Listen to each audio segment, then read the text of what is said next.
All right, here we are with me, Gardenguy, and then Jonah Sellers. He's the man. He is a tree fanatic. He loves taking care of trees, pruning, you know, fertilizing, whatever it is, all things trees. And at the school for forestry, but he's been studying it all before that. So he's a man who knows what he's doing when it comes to trees. I mean, look at him, looks like a lumberjack. So he has some tips for us, 5 tips to be exact, on how to prune crepe myrtle trees. Jonah, here we go. So today I want to talk a little bit about pruning crepe myrtles. Sometimes they can be very daunting trees to, you know, undergo this task. Sometimes they're grown completely like out of whack. Other times they've been very well maintained. But it really depends on, you know, what you're given when you come to the tree that you're going to be pruning. So today we're not actually pruning this tree, we're just using it as an example. This would be a good example of a tree that has been fairly maintained. It needs a little bit of work, a little bit of care to get it back really healthy, but it's had some decent maintenance on it. So it's not like totally just crazy. It hasn't been murdered. Yeah, crepe murder is what we call it. So they come in, crepe myrtle is whenever you come in, just cut everything down, and it's done. And I mean, it because crepe myrtles are so crepe myrtles are an extremely forgiving tree. They're very resilient. Yes. They're almost kind of like a weed. Like they will just grow and grow and grow no matter what you do to them. Like it takes a lot to kill them. So in the future, wherever you want to plant them, be careful. You're going to have them there forever. They are a very beautiful tree. Like they come in a variety of colors. They bloom. Some of them have white blooms, purple blooms, red blooms, pink blooms. They're absolutely gorgeous. different times of year. Oh yeah, they're really, really pretty trees. And sometimes like they can get so large that they can like create an entire canopy and it feels like a jungle, and it's really awesome for kids or for, you know, like making a playhouse for kids or making a garden for people. So they're really versatile. There's a lot you can do with them. But there are five main steps that I like to kind of run through my head whenever I'm pruning crepe myrtles. The first step that I like to do when I'm pruning crepe myrtles is to assess the tree that I'm working with. Because like I've mentioned earlier, sometimes you have a tree that's been completely neglected for many years.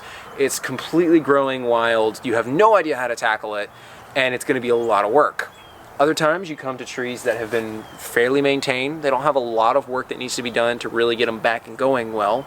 And sometimes you get really lucky and you have a tree that's been perfectly maintained, and all you have to do is just come in, make a few select cuts, and you're done. But those cases are few and far between. So once you have assessed what you're working with, then you can move on to think about how you're going to go about pruning it and what needs to be done to it. You look at the tree that you're given and you start thinking in your head, okay, are there dead branches? Are there crossovers? Are there branches that are parallel with each other? Are there branches that are sticking straight up or straight down or straight sideways? They're not growing properly. They're not in the right shape or in the right order, or they're unnecessary to the health of the tree. Or are they diseased? Those kind of thoughts start going through my head when I'm assessing a tree. I start looking at it and figuring out, okay, what are some of the healthiest, best branches in this tree that I want to keep and maintain, and which ones can be removed and taken out to better help the tree grow and to give it space for the healthy branches to fill in. Another part of assessing the tree is figuring out what your goal for it is. So if you're coming up to a tree that has 3 main branches, but they're completely grown wild and they branch off into like 6 or 7 different branches, then you have to figure out, okay, what do I want and how do I get there? You know, I want 3 branches, but I've got 6. So you have to look and figure out which ones are the healthiest, which ones do I like the most, do I like the way that they cross, do I like the way that they're growing? And you have to determine which ones to take out, which ones aren't the healthiest or the strongest, or maybe even have cracks or holes or things that might cause them to be detrimental to the tree later on. Once you figured out what you have to work with, then you need to figure out what it is that you want to your end goal for the tree to be.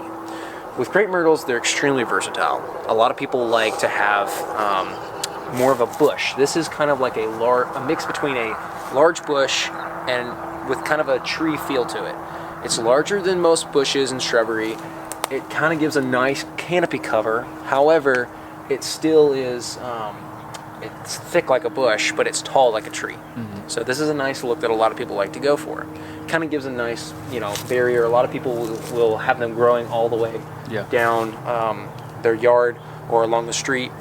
Some people like to keep them short and bushy, and so a way to do that might be to cut them at the bottom and keep them short, so that way they have suckers that are constantly springing back, creating a thicker and thicker bush, creating more like a shrub.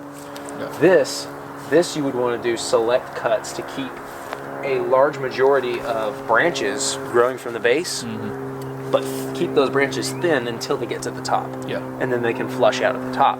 Some people like their crepe myrtles to be more like trees, and they will actually prune them to be either 1 or 2 or 3 very large, probably about 5 to 10 inch diameters trunks, and then keep those free of branches until about 15 to 20 feet up in the air, and those basically become trees. And so once you come to the tree that you're working with, you need to have that goal in mind of whether you want a bush or a shrub or something kind of in between a bush and a tree, or you want an actual tree that's going to be 20, 30 feet tall. So that would be the first step. Step 2, once you've assessed what the tree is that you're working with, and you have a goal in your mind of what you want that tree to look like, then begins the process of how to get it there. The second step in the pruning process is to look for all the dead branches. You look up into the canopy that you're working with, and you can kind of tell most of the time, because a lot of branches are either growing with very thick lichen on them, like this one right here, or you can kind of tell by looking at the tips of the branches, because they will often be very dry and crispy, like this one right here. Compare that with a healthy shrub right here, which does not break off easily. It's bendable and flexible because it's still alive. And so it's kind of hard to tell during the fall whenever these are dormant, because you don't have the differentiation between the foliage and the dead branches.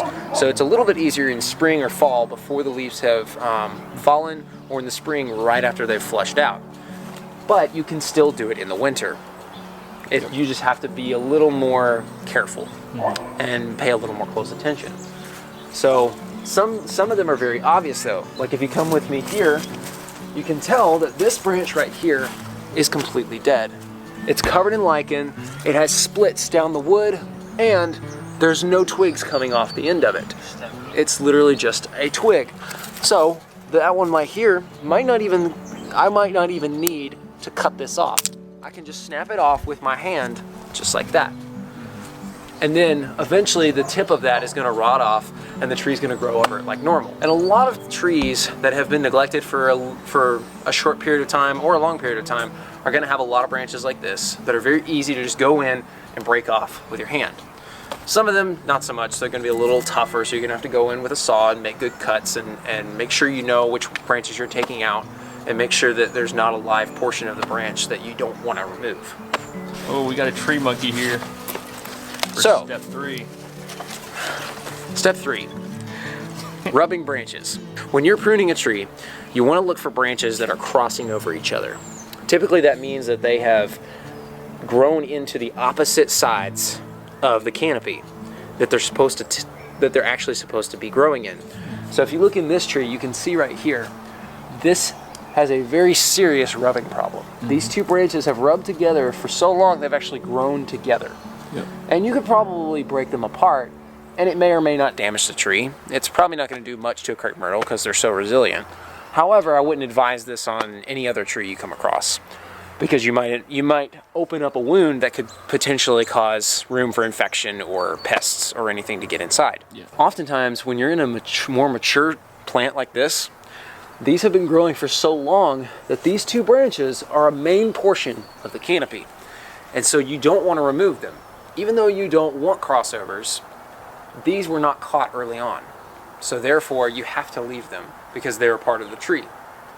You could take them out if you really, really wanted to, but you'd end up hurting the tree, and you'd have a very ugly plant to deal with for many years until it grows back.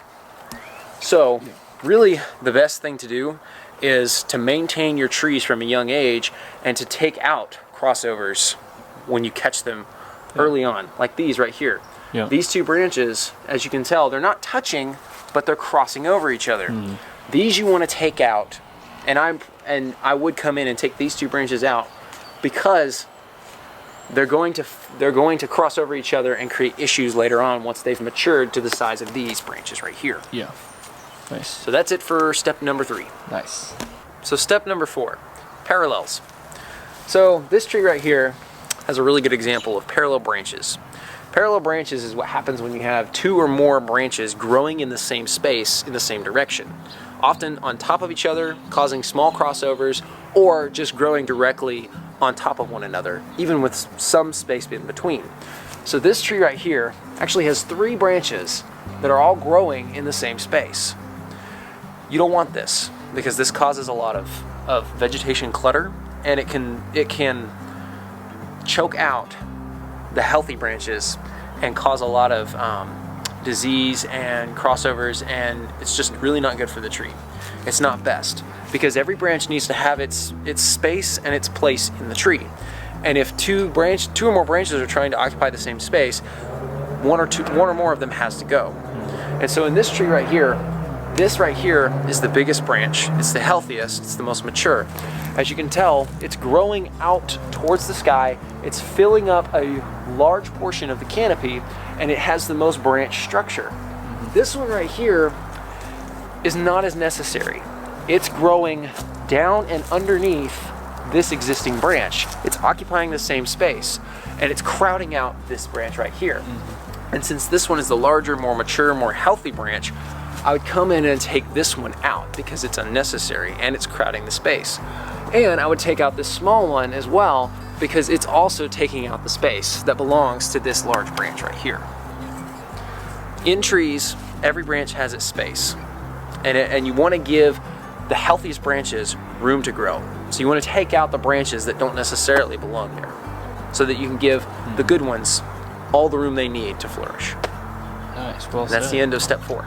Well said. Step 5, to pruning crepe myrtles. The last thing that I like to look for when I'm pruning a tree, specifically crepe myrtles, is uprights or sideways branches. Branches that are growing at almost completely 90-degree angles or very close to it. They're either growing straight up or straight sideways. They're not following the normal pattern of the branching structure of the overall tree. And therefore they cause a lot of crowding, they cause a lot of I would call it vegetation confusion, where it blocks out certain branches from getting the light that they need. And if you look right here, there's a good example. This branch right here is growing straight up through the canopy. It's crossing and weaving through many of the other branches. This one as well. This one is growing straight up instead of out or to the side. It doesn't necessarily belong in this space because it's trying to occupy the space that a lot of the other healthy branches that are in the natural shape are trying to fill. So therefore it needs to be removed and taken out, because by doing so you'll increase the space for the healthy branches to live and increase the overall aesthetic of the tree.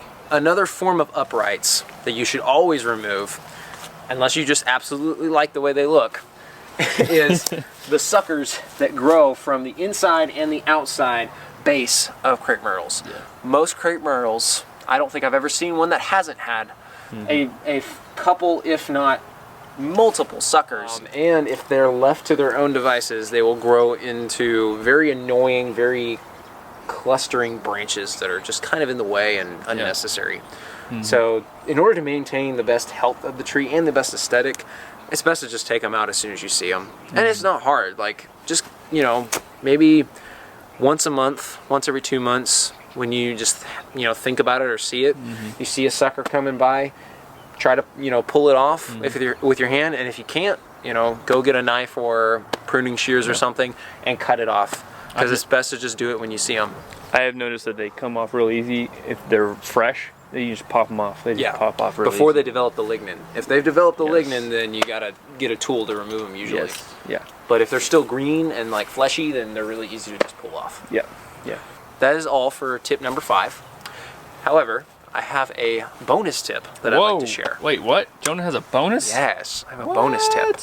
Awesome. So come with me to this side and I shall show you. I want to talk about what not to do and what to do when you make cuts on your tree. So here's an example of what not to do. And by the way, I did this, so whoops. So it's all his fault. No, I'm just kidding. Benj just I knew what to do, I just didn't do it, honestly. I guess I got in a hurry. It happens. What happened here was the cut was made with all the full weight of the branch still on it. The cut was made about 3/4 of the way through, and then the rest of the branch broke off, and then the rest of it was cut off. And you can see the split goes down about 2 inches into the base of where this branch once grew. And now with crepe myrtles, that's not so much of a big deal because of how resilient they are. You're not really going to get a lot of disease or sickness in here, and even if you do, that's one branch. It's not going to ruin the whole tree. But on other things like fruit trees or Japanese maples or high dollar, high quality trees, you definitely don't want to do that. So this is a no-no, so be careful for that. So one thing that you can do to avoid that is when you're making a cut, say I wanted to take this branch out right here. What I would do that one, this is a better example. Okay, so this one right here, say I wanted to take this out. I would not make one cut right here at the base of where I want it to end up. I would go up about 4 inches from this base, and I would make an undercut that goes up about halfway into the branch.